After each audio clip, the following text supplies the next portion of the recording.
Here's how to use Amazon Locker at checkout in 2025.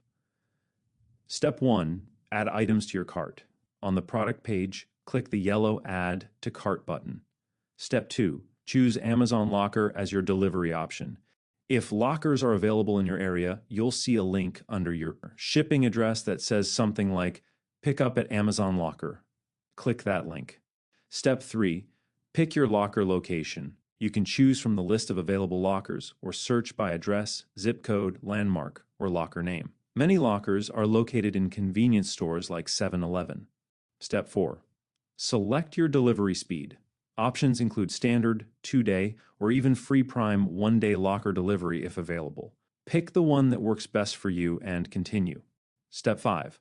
Select your payment method. Enter your card details or use your save payment option. Then review your order and click Place Your Order. That's it. Your package will be delivered straight to the Amazon locker you selected, and you'll get a pickup code when it arrives.